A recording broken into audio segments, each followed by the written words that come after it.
Hello.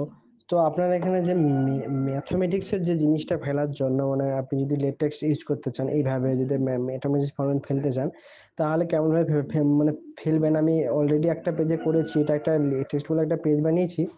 এখানে আপনি যদি এডিট এলিমেন্টার করেন তাহলে আপনি দেখতে পাবেন এখানে ফেলেছি। বাট আপনি যদি এখানে আসেন তাহলে হয়তো আপনাকে জিনিসটা অন্যরকমভাবে দেখাবে। বাট এটা যখন আপনি এখান থেকে ভিউ করবেন, এই যে ভিউ বলে যখন এই পেজটা আপনি খুলবেন তখন কিন্তু আপনাকে প্রপারলি জিনিসটা দেখাবে। এখানে এডিটের সময় এখানে এইভাবে দেখাবে, কিন্তু ভিউতে এটা পারফেক্টলি এটা এখানে আসবে। তো এটা কেমনভাবে ফেলবেন সেটা আমি দেখিয়ে দিচ্ছি। ফার্স্টে আপনি এখানে প্লাসে ক্লিক করবেন। ক্লিক করার পর এই জায়গাটা আপনি দেখবেন যে কোড বলে আছে, আপনি না খুঁজে পেলে এখানে এসে আপনি সার্চ মারবেন। এই দেখুন শর্ট কোড, এটাকে আপনি টেনে এখানে ফেলুন। ফেলার পর এই জায়গাটাতে আপনাকে আমি অলরেডি কপি করা আছে এটা ফেলছি।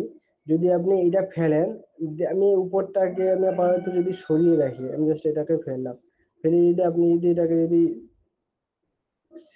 পাবলিশ করেন, দেখুন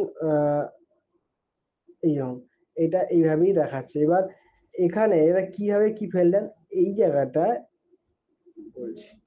এই জায়গাটা এই দেখুন, এখানে লেটেক্সট বলে একটা থার্ড ব্র্যাকেটের মধ্যে একটা জিনিস শুরু হয়েছে। লেটেক্সট বলে থার্ড ব্র্যাকেটের মধ্যে স্ল্যাশ দিয়ে এন্ড হয়েছে। এই জিনিসটা আপনার থাকতেই হবে, মাস্ট।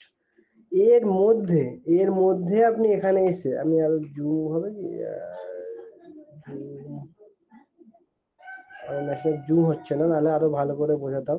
যাই হোক, তো আই থিঙ্ক আপনি বুঝতে পারছেন আমি কি বলতে চাইছি। এখানে যে লেটেস্ট বলে এটা স্টার্ট হচ্ছে, এটা এন্ড হচ্ছে, তার ঠিক মাঝখানে আপনার যা ম্যাথমেটিক্স ফর্মুলা আছে, যেটা দেখুন এইটা আপনি, এটা একটা ফর্মুলা, এটা আমি এখানে পেস্ট করেছি, এটাই এখন এইভাবে দেখাচ্ছে।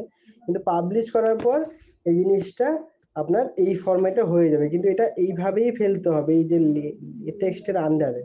ঠিক আছে, স্টার্টিং এন্ডিং এর মধ্যে। তো এইভাবে আপনাকে ফেলতে হবে, দেন এটা এইভাবে আসবে। আপনি যেখানে ফেলতে চান সেখানে ফেলতে পারেন এইভাবে।